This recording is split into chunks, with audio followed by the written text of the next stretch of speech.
Hello and welcome to the Gooner Talk, back again with you guys for another show, for another episode of our Raw Reaction series, and specifically the Arsenal transfer show. We have just 4 days left of the transfer window, and there does seem to be an air of apprehension and nervousness as our rivals sign the likes of Cristiano Ronaldo, Romelu Lukaku, Jack Grealish. We, on the other hand, are still looking for that main marquee signing, which, let's be real, is not going to be happening in this summer window. And the Arsenal have definitely spent their money on bulking out the squad with as much quality as possible. A necessary job, but one I feel should have been secondary to a couple of positions that have not yet been addressed. Whether they will be addressed in the final days of the window is yet to be seen, but I know that you guys are getting more agitated and frustrated, I suppose, as we close down the final days. I hope you're good. I hope you're well this morning, though. Please make sure you do drop a like on the video and subscribe to the channel if you are new around here with those notifications turned on. Apologies that I wasn't my exuberant self yesterday in the 8 a.m. show. A few of you left comments saying, "What's wrong with Tom?" I was away on kind of an evening, like a night stay somewhere with my other half anniversary thing, and there was other rooms very close by, so I didn't want to be too loud for obvious reasons, and so that's why I was a lot more monotone than I usually am. So back to the usual self today. Now, the Manchester City game, of course, is played today, and I'll come on to that in a second, though. Please do vote for us in the Best Club Content Creator category, Premier League, for the Football Content Awards. Link to all of that is in the description. If you have Twitter, you just need to go to www.votefortgt.com and you can vote for us there. But today's reaction show will not be straight after the game. As I've said numerous times with my new job at Football London and Reach, I am working most of the games, and I am indeed working the Manchester City game today.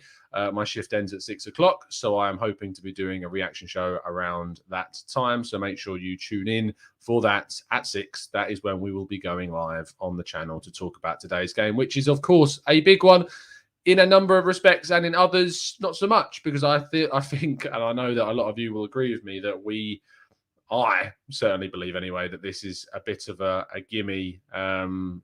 Give me points if you want sort of game, because I don't see any points being given to us or being gained today in my most optimistic way possible. I just don't see it. But that is the problem, unfortunately. And anything from the game is a bonus. But we'll see what happens. Fingers crossed the boys can get a result. And at 6 o'clock, we've got something good to talk about. But I'm not getting my hopes up, that's for sure. Let's go on to the news, though, for today. And we start off with Willian, who, of course, we know is edging ever closer to a move to Corinthians. And yesterday, Brazilian reports have said that the move has never been closer, which is obviously a fantastic bit of news for Arsenal, knowing that we're going to move on a player that has been a bit of a pain in the backside for a lot of Arsenal fans, it's probably fair to say, and especially in terms of Arsenal's finances, he's been a bit of a problem too, because he's costing us a hell of a lot of money and not doing a lot for it. So seeing him leave is going to be good, but there is obviously the caveat that Arsenal will still probably have to pay a portion of his wages. Another player that could yet lead the club and looks very likely to stay is Alexander Lacazette. Whilst there was some rumours that he could go this summer, it is growing ever increasingly likely that he will remain with Arsenal. Get French Football News reported yesterday that despite agencies offering Lacazette to a number of high-profile clubs, his wages, his price, all of the above have basically turned them off to a deal when he have 1 year left on his current contract. What will happen with Lacazette beyond this season is still very much unknown. No word of a contract being offered at this moment in time. Nothing in regards to kind of talks even happening. This seems to be, for me, right now, I get the sense this will be a end the year, leave Arsenal, part ways, and Arsenal will move into the summer 2022 window with the eye on getting another striker into the club. But Lacazette set to stay at Arsenal this summer.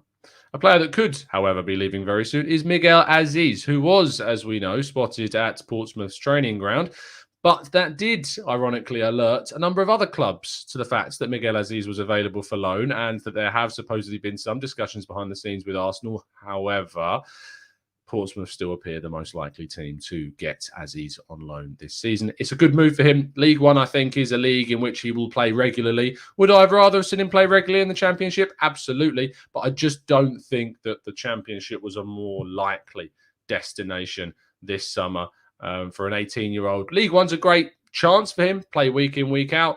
Next season, we'll assess in the summer. Is he ready for some senior game time? If not, move that step level up to the Championship and then go from there. He's a great player, and I'm looking forward to seeing him go. So that's the 2 of the 4 likely departures. The 2 other likely departures are also from the academy. We've got Ryan Alabiosu and Tim Akinola, both of whom are expected to leave the club on loan before the end of the summer window. Really important that these young kids get some more experience out. And I mean, Akinola, for instance, joined us, I believe it was from Huddersfield in the same summer that we signed Jonathan Dinzei from Spurs. Both of them arrived at a very similar time. Akinola's done impressed during his time with the youth team, and they feel that a loan would be the right move for him. Same with Alabiosu, and we wish them the best of luck should they get that loan, and we'll let you know if indeed they do leave the club on loan before the close of the window. Now, Eddie Nketiah, we know, was garnering interest from Crystal Palace, and the Athletic let us know that they were willing to pay a figure in the region of £10 million for Eddie Nketiah. Edu and Arsenal, however, were wanting a bit more than that. In fact, quite a bit more, £20 million in total, double the amount that they were looking for. And I said previously that I thought it would have been smarter if Arsenal just said, you know what, he's got a year left on his deal. He's barely played any senior football at a very high level, and his contract offer that was on the table has been solidly rejected thus far. Take the 10 mil and run. Arsenal didn't do that. And because of that, Crystal Palace have now switched their sights to another target, and specifically Real Madrid striker Borja Mayoral. Now, he is currently on loan with Roma on a 2-year loan deal, of which he completed it last season. 17 goals for Roma last season. He's set to continue this year. However, Roma didn't allow him to leave the club to Japan in the Olympics this summer, and Real Madrid are said to be a little bit irritated by that. And therefore, Crystal Palace have seen this as a bit of an opportunity to discuss the possibility of Mayoral joining Palace on loan for the rest of this season, meaning that a move for Eddie Nketiah would not be done. And that is a bit of a problem, considering the fact that Arsenal could have been in line to gain around £10 million from this deal had they accepted an early discussion or an early inquiry about his price. Really frustrating. If Eddie is going to stay this season, he's going to go for free at the end of the year. I don't see a contract being signed. I'd be very surprised if that was the case. So not getting a £10 million boost when you've already got someone like Folarin Balogun coming through. I know that Eddie Nketiah right now, you would argue, is at a later stage of his development, but let's be real. The future of both of those players is very different from an Arsenal perspective. Selling Nketiah for 10 million made a lot more sense. Keeping Balogun, giving him more opportunities this season. Now it looks like if Eddie does stay, he would actually be ahead of Balogun in the pecking order, which could then stop Balogun from getting even more minutes that he needs to this season, which is a real shame. So we'll see. Things can change in the last few days of the window, and maybe Crystal Palace will find either Mayoral or Nketiah, or another club may come in for Nketiah. But this is a big shame and a big costly mistake, in my opinion, for Arsenal. Now, there is only one incoming that we need to talk about, which is a little bit concerning considering how much we need incomings before the end of the window. We do need to add one, maybe two players, and Kieran Trippier's proposed move to Arsenal has gone completely silent. If anything, Manchester United have taken a lead in that race. And with Yves Bissouma, he now looks, and when I use these words carefully, he looks the most likely of any player to join. That doesn't mean he is close. That doesn't mean the deal itself is likely. He is just the most likely. And I say that because the only reports that are currently out about a possible incoming Arsenal, besides these hour whispers that I don't really lean too much into, is the fact that Arsenal, Liverpool, Chelsea, Man United have all inquired about a possible price at the end of the window for Yves Bissouma. And if Arsenal are going to get him, that would require an incredibly forceful tactic in the market to convince Bissouma to join Arsenal over their Champions League participating rivals. I would be shocked to see Arsenal getting Bissouma before the end of this window. Very, very shocked. I don't expect it to happen. If he is going to move, I would expect it to be for Liverpool. It is growing ever more likely that Arsenal end this window without any more incomings, which looks to be a bit of a shame. We deal with what we've got. The starting 11 without any more additions, I think, is a very decent starting 11, but it's not one that I would have ever banked upon being a top 4 contender, be it a top 6 contender. And that is a real shame, because I thought this season was going to be an absolute opportunity without European football to push for maybe getting back into that top 4, and then the 2022 summer being a very key window. But that is looking ever increasingly unlikely. Am I confident that my prediction of 3 more signings, which included Ramsdale and Erdogan, will happen? It's growing less confident by the day, that's for sure. Let's complete the news there, though, and thank you ever so much for tuning in for the news. There is still, of course, the opportunity for you guys to ask some questions in the chat box, so please do throw them in there, and we will go through as many of them as feasibly possible. Thank you very much, Shaheen, from the Arsenal Lounge. I'm assuming it's you. It could be Lev, who knows? But Shaheen, I assume it is you. Thank you so much for the donation. Really appreciate it, mate. Shaheen says, Edu and Arteta has a lot to answer for. It's just sad, us Arsenal fans, seeing all of these transfers unfolding in front of us, and we have spent more than them. 3 days to save the window. Go and get Bissouma. Go check out the Arsenal Lounge if you haven't already. I've featured on the show with those fantastic group of guys, and we'll be doing so throughout the season. I look forward to, should time permit as well. So I'm looking forward to that. But I agree with Shaheen. It's a real opportunity this window. We've missed it. We've got a couple of days to save ourselves. It just doesn't look particularly likely right now. But thank you again, mate. Let's go through into the chat box and go through some of your questions. Vashan says, United managed to complete a deal within a day. Why does it take us over a month to complete any transfers? I think the deal with the situation with Ronaldo was obviously very different. It came out very quickly that he wanted to leave. Manchester City was said to be interested. I think that made Man United panic, if I'm very honest, and they've then pushed to complete a deal for Ronaldo, whilst knowing that if he'd have gone to City, that would have been massively detrimental to the image, to the competitiveness in the league. And they had, I think, in my opinion, Man United had to do that deal. They absolutely had to get Ronaldo, and they could not allow him to go to Manchester City. It's costing them about £50 million, possibly more, to get that deal done. And we will wait and see how Ronaldo gets on in the Premier League. I'm not going to lie. From a neutral perspective, if I take my Arsenal hat off for a second, I'm buzzing to see him back in the Premier League. I love watching football. I love football beyond almost anything bar the other half. And to see Ronaldo back in the Premier League is a massive boost to the Premier League's profile. To be working in football this year with Ronaldo back in the Premier is just an absolute privilege. I appreciate him as a player. I appreciate him as a person, much less so, much less so. But from a footballing perspective, I think it's great for the Premier League. I think this has been an amazing transfer window in general. But from an Arsenal perspective, it has very much been. It's very, very much been a disappointment and an opportunity missed, despite the amount of money that we have, in fact, spent. Drizzy says, how can we expect top 4 with transfer windows like this, man? Exactly, Drizzy. I absolutely 100% agree with you. Not only from an Arsenal perspective, but when you see Manchester City being able to spend 100 million on one player, Man United bringing in Varane, Sancho, Ronaldo, when you see Chelsea bringing in Lukaku, they could yet still bring in Jules Koundé and Saul Niguez. Liverpool haven't necessarily added loads this summer. In fact, I'm struggling to think of who they have brought in this summer. Who have Liverpool brought in? Surely they brought in Konate. They've brought in. Who have Liverpool brought in? I'm trying to think now who they've actually signed. If I was a Liverpool fan, and that is in fact what's happened, they brought in Konate. That is it. That is all they've brought in this summer. They've made 24 million, and they've spent 36 mil.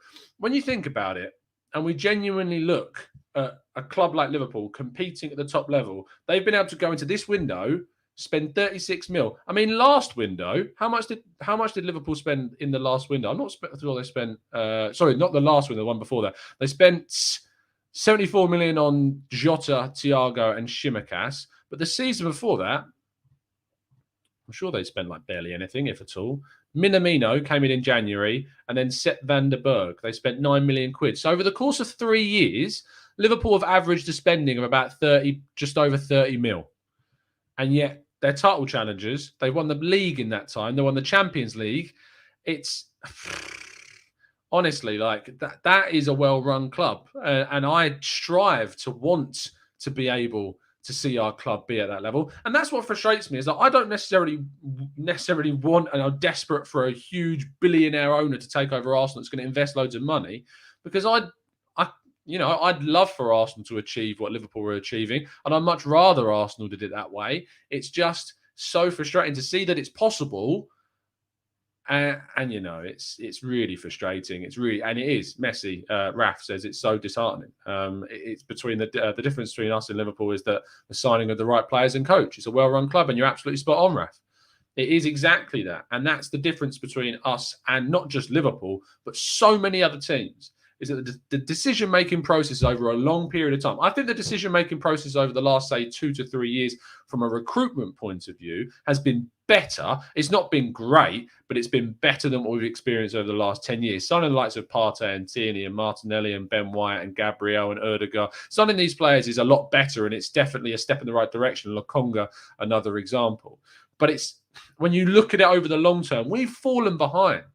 And that whilst we can have a decent window for Arsenal is just not enough anymore. It's just not enough to allow us to compete. And so therefore, when we push into like any season, we're so far behind now that if we are going to catch up, it is going to require big investment from the current owners that we have, or from a different owner that I hope is not associated with anything rather dodgy. I'm probably going to do a separate show talking about all that stuff. And by the way, a Qatari takeover is looking exceptionally unlikely right now. From doing the research and writing the articles on it, it's not a realistic thing right now. In fact, we're probably going to go and do some more research on it, to be honest.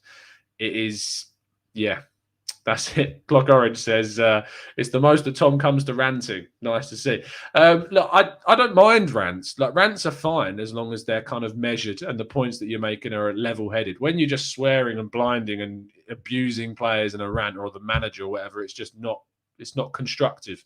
There's no point of a rant unless what you're saying has got any point or construction to it, or criticism that's actually, like, has thought behind it. So yeah, I'll happily have a rant here and there, but it's not going to be swearing and blinding at players or the manager or the owner or whatever. It's going to be, look, this needs to happen. This is why. Here's the solution. Why aren't we doing it? That's the crux of a successful rant, if you like. Wes Lee says, if we get Bissouma and Trippier, is our mood then completely changed? Absolutely, Wes. Because that's the two key positions that Arsenal had to go into this window to target. We had to go in and target a right-back upgrade. We had to go and target a centre-mid upgrade. We have done neither of those two things. I'm not saying that we didn't need a backup left-back, backup keeper, extra strength in the centre midfield, add in another attacking midfielder like Erdegaard back again. We had to do that too. But if you're looking at the window from a perspective of, say, 3 months ago, what were the two key areas that Arsenal had to upgrade in, not provide cover in, but upgrade in? It was central midfield and it was right-back. And we have not achieved those two targets in the window, which leads to this window, in my opinion, being a failure, despite spending this amount of money, with still 4 days left. It will not be a failure if we add one of those two key positions as an upgrade. It will not be what I would describe as a success. I would say it's somewhere in kind of a grey area in between the two. But it is a real disappointment to me that we didn't push for the upgrade in centre midfield. I know that Xhaka stayed. I understand the reasons why Xhaka stayed. I understand not accepting a £9 million bid, which is basically what it accumulated to from Roma. But it's not an excuse to not still add a player, especially when you have other centre midfielders that you could have moved on and arguably should have moved on for very minimal fees, if that, like Maitland-Niles, like El Neni. We could have moved them on. So there's no excuse in my mind that we didn't improve those two key positions. If you wanted more money for Bellerin, tough. It's a tough window to get money for players that you don't want. Accept a lower fee. We've made the mistake with Eddie and Nketiah as well, and looking like we're going to miss out on 10 million for him. It's just a real shame that this window is what it is. Tanaka says, when Liverpool get 20 million for Brewster, we praise them. When Arsenal hold out for 20 million on Eddie, why do we say that they should yield to a 10 million offer from Palace? Because of the situations, Tanaka. Liverpool have built up a reputation of having to, if you want to buy a player from Liverpool, you can talk to them, but they're going to turn around and be like, look, this is the price. If you want him, then you can have him at that price. Because we don't need the money. We're a well-run, self-sustaining club that has sold exceptionally well in the past with sales like Coutinho, sales like Suarez, etc. They've bought very well. Yes, there's been a few issues in the past, but they are mainly in the past. And what they've done more recently is invest in players that have actually given them solid output. Your Jotas of this world. Mane costing, between 30 and 40? Salah costing between, 30 and 40? It's amazing bits of investment. Konate cost them a buyout clause, I think it was, just over £30 million. The differences between that and Arsenal is that Arsenal have had to pay players to leave in the past. Everyone knows that Arsenal have had to pay players to leave in the past. We're desperate for money. We're desperate because we are as well meant to be a self-sustaining club. So we have to make to spend. And our history of selling players is dreadful. So when Crystal Palace see a player like Eddie Nketiah with 1 year left on his deal, having rejected a contract offer and having barely played any senior football, and Arsenal turn around and go, we want 20 million, they go, are you mad? We'll go off to Real Madrid and say, let's go and get Borja Mayoral on loan for a season. And then next year, when that loan has finished, Nketiah will be out of contract and we can nab him on a free transfer. Why on earth would Crystal Palace say, yeah, you know what, we'll spend 20 million quid on Eddie Nketiah? They're not going to do that. So that hopefully gives some insight into why we're never going to see that amount of money at all. That's the issue. Scott, I'm going to get some predictions from people at the end. So we will be getting your predictions, people, in the chat box. Don't you worry. Hold out on those. I'll let you know when we're going to go through them. I saw some other questions slightly higher up, so let me make sure I scroll up so I didn't miss them. Let's go to... first of all, thank you to Olu, I believe it is. Thank you so much for joining up as a member, mate. Really appreciate it. Enjoy your time with your extra benefits in the chat and the Discord server. Steph says, did anyone notice that in the West Brom game, Mikel didn't celebrate any goals? I'm not surprised. I mean, we're against West Brom's B team. We should be scoring goals against them. So I'm not surprised that we necessarily didn't, that we didn't. Dan, Tom predicted lineup. Apologies that there wasn't a preview show. I'm going to be doing a lot more preview shows throughout the season. It's just because I was away last night. I wasn't able to get to it. And I'm not actually away that much in the coming weeks and months, other than, some weekends I am, but it's weekends more than anything.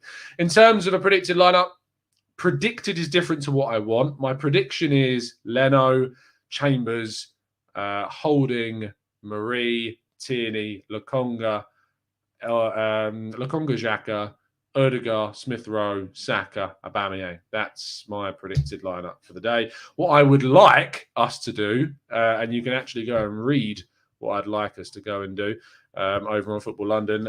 Kaynak should have released. Yes, here it is.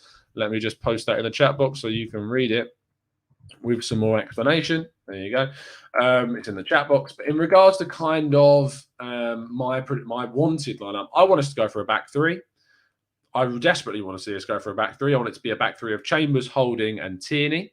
I want to see Maitland-Niles playing right wing back. I want to see Tavares playing left wing back. I want Xhaka and Lokonga at centre mid. And I want Saka, Smith Rowe, and Aubameyang as a front three, kind of a 3-4-2-1 with the two number 10s kind of operating there. That's what I would do. I don't think we will do that. I think we're going to be naive again. I hope I'm wrong, but we'll wait and see. Jashar says, Tom, question, how can a window be rated 7 out of 10 by most and be considered a failure? Surely a failure is a 3 out of 10. It's obviously context, Jashar. It's a good question. I would say that everything that we've done, we've needed to do, and that's the difference. An absolute failure, which is your 3s to 4s, would have been not getting those 2 key targets and not getting other positions as well that we needed. But because we needed to do so much and we did get a lot done, I rate it around a 6 because of what we did do. We still got in positions that we needed, but it's not a success. For me, a success is over an 8 out of 10. Anything below an 8 is a failure, in my view, for a window. And you have to be targeting your 8 out of 10 windows minimum for it to be a success. So that's the difference. Mikhail says, Tom, why is a takeover increasingly unlikely? Because it's just not likely to happen. There are loads of reasons. I mean, the person that's tweeting, just for your information, on his own does not have the ability to buy Arsenal Football Club. From everything that I understand, he alone does not have the ability. If he was to form, say, a consortium of people, then maybe. But he alone does not have the capacity. You've also got to remember who Arsenal's sponsor is for a second. You've also got to think about, the reaction to that and how other takeovers have been difficult. There are a number of options. I'm going to go into a lot more detail in an article that I'm going to be putting out hopefully later today, maybe next week, onto why it won't happen or why it's very, very unlikely to happen. But yeah, it's just not very likely. And the Cronkies don't need to sell. If you think about it, Arsenal's market value and their actual value and how far apart they are is crazy. So there you go. Steph says, Tom, why in this club and the people in charge lying to us? They said they want to competition in every position. Who does El Neni and Xhaka or the right backs? How do you make the same mistake? I mean, arguably, they are competing. They're just competing with other players that are quite mediocre. We've got 4 right backs. They're all competing, but they're not great, any of them. They're not top class. Centre midfielders, I mean, bar Partey, Lokonga is still very much a kid. I'm not going to judge him off 2 games. But El Neni and Xhaka is just above average. El Neni is below average. So there's competition for places. It's just between players that aren't that great. That's kind of the situation. Mr. Harrison Carnaby says, hi, Tom. What do you think about Pedro Porro from Sporting? I like him. I liked him when he was at Girona. Obviously, he's part of the City Football Group. He spent time on loan at Sporting last season. I don't know what's actually happened to him. I haven't followed what happened to him this summer. Has he left? He's a Spanish football, plays on loan. Is he on loan again this season at Sporting? Or is it a 2-year loan? I don't know. Yeah, it was a 2-year loan. So he's on for another year at Sporting. But he's on loan from City. But I like him a lot. But again, it's a difficult situation because he's on loan. Ajit says, Tom, would you take Wilshere on pay-as-you-go basis? I remember my days when phones were on pay. Do you remember? Are you old enough to remember phones on pay-as-you-go? Oh, dear. He is better than all of our central midfielders, bar Partey. I don't agree with you, Ajit. Look, I am the biggest admirer of Jack Wilshere. I would definitely offer him a place at the club at the point his career comes to an end, because he deserves it. Absolutely. He has had to fight tooth and nail. His interview with David Ornstein was great. And I do think there is a stigma against his injuries. I think he's been incredibly unlucky. I think he's had to deal with some ridiculous impact challenges. You remember the one, I think it was against Manchester United. He had to deal with a stupid challenge from Gabriel Paulista in training. And both of those 2 things ruled him out for an incredibly long time. But I don't think right now it'd be a smart decision with all of the empathy in the world. I just don't think it's the right decision. He's not better than a Lokonga. He's not better than Xhaka. He's not better than Partey. He's probably not better than El Neni right now, unfortunately. That's just the realistic situation. So no, sorry. Yes, Matt, call me back. I've got no credit. Oh, those are the days.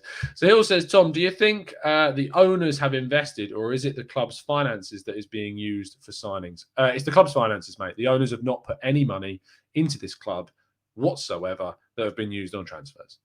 Facts. It's just not, other than what they spent to buy the shares, which is obviously an investment, and it's, they've not lost that investment because arguably the club still managed to increase in value just because of how natural inflation, I suppose.